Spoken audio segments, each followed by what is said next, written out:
What is up, guys, and welcome to an update to good old Gaia. I wanted to give an update to Gaia because Gaia, I think, is one of those nostalgia deck that kind of gets forgotten about every once in a while because, of course, you get BLS support every once in a while. Dark Magician, Blackluster, Soul, let's say Blue Eyes, Blue Eyes especially, get a ton of support, and I think Gaia kind of went under the wayside. Of course, we got new support way back in Rise of the Duelist, but that's been a while now, so I wanted to give an update to see what Gaia looks like in the year of 2025.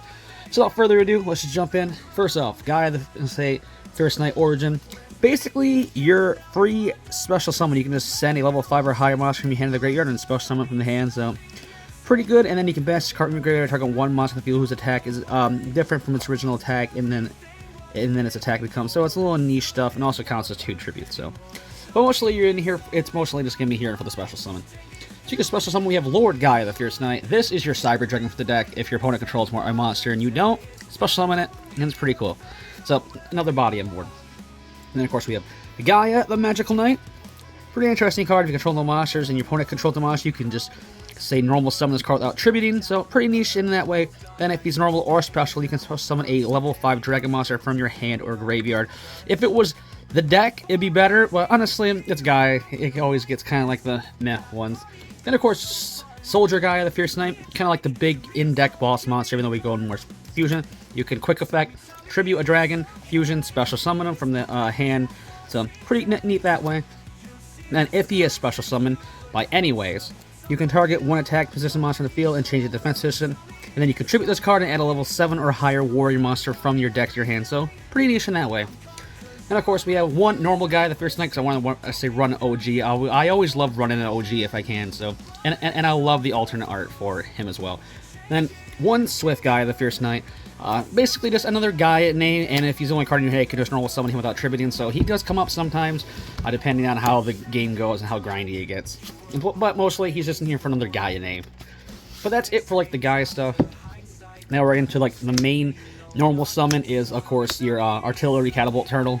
This is the card you really just want to get in your hand at all times, because he just special summons a Gaia, the Fierce Knight monster, or level 5 dragon monster right from your deck. So yeah, go for it that way. And then I love this name. 2 of the Curse of Dragon. The Cursed Dragon name is just so dumb, and I love it. You need to run 2 of that. And of course we have the one Curse of Dragonfire.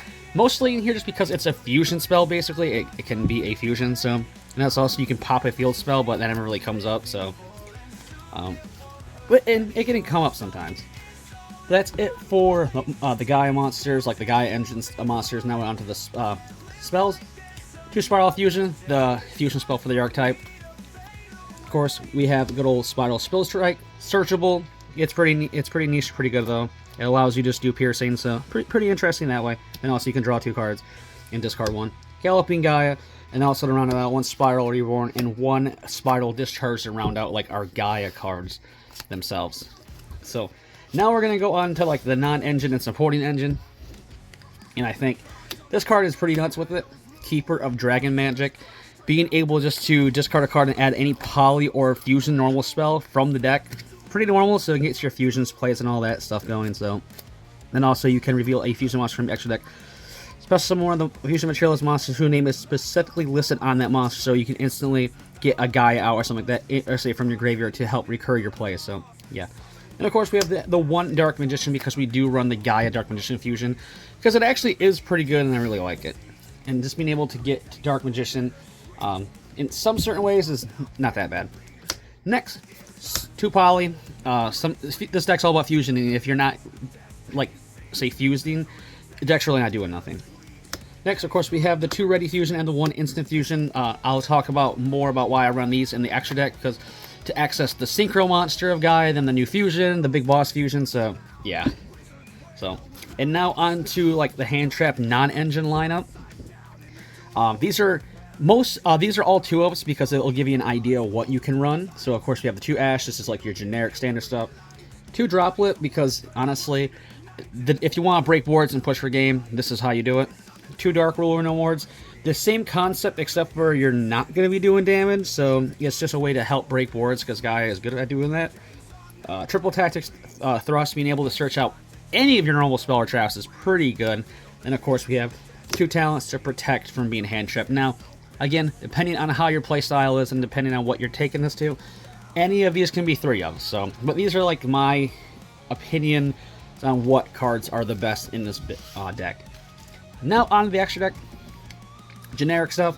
1 Darkfire and 1 the good old Essence of Vanity. Essence of Vanity helps you go into the Synchro, then helps you go into the new Fusion, which is really, really good. And of course, Darkfire Dragon is just another extension to either help facilitate your Fusion plays or climb into a generic Link 2 monster, which I'll get into shortly. So those are our generic fusions. 1 Shen Shen. Now, if you don't want to go into the Gaia Blaze or the Gaia line, you can just go into Shen Shen, make this, I'll say with Ready Fusion or Instant Fusion, and then get a Gaia out, and you can go right into Shen Shen and just floodgate your opponent and say, oh, sorry. Next, SP. SP is generic, it's standard, it's budget now. You can buy these for like a couple bucks now for Super, so SP is just probably one of the best generic rank 2s that is just accessible for the deck. Next, for the Gaia stuff now, to keep the theme, 1 Gaia Dragon. Honestly, he's cool, he does piercing, he's just an old school style Gaia monster. I just want to run him, plus his artwork is sick. I love the color combination, he's dope as shit. Like, I love it. Next, 2 of the Gaia Blaze, and then 2 of the Gaia Prominence. This is the big boss monster you want to go into in the end. If you do go into the Gaia Blaze route, and being able to float back into Gaia Blaze off of Prominence is really cool, and he's just like your Omni Negate, pretty much, in this sense. You can, say quick effect, you can discard 1 monster, negate the effect of, say, any monster your opponent activates, so pretty dope, and then it also pops it, so it's a pretty interesting thing. It's what Gaia gets, plus being a 3500 beater, pretty impressive. Next, we have Curse of Dragon, the magical Night Dragon. This helps just to facilitate, brings back some of your spell and trash in the graveyard, helps you for like long-term plays. 1 OG Gaia, the Dragon Champion, just to be able to float back into him often. Oh, say one of the effects of our, say, Dark Magician. SA Fusion is just good. Just have another body on board to float back into him, and honestly, 2600 is just a good bit old beat and stick. Of course, we have the classic, good old Sky Galloping Gaia. 2 of the Gaia, the Magical Knight of Dragons. Insane card. Love his artwork again. It's awesome. And of course, we have the Dark Magician Fusion, which honestly I think is pretty cool and I like it. But yeah, that's it for the Gaia deck profile. Honestly, updating it, and Gaia is just really cool. And then it sucks that some of its support is tied in with BLS, and I kind of wish they just pushed this for its own archetype and give it some kind of broken custom card support. Because I think even if it gets broken custom card support, it won't be insane or anything. It just make it just a little more fun. But that's it for Gaia. It's cool, it's dope. I think it's worth just testing out and playing it. But yeah, that's it for the video. So I hope you guys enjoyed the video. If you guys did, so leave a like, comment, and subscribe like always. And I'll see you guys in the next one. Stay safe and stay healthy. Peace.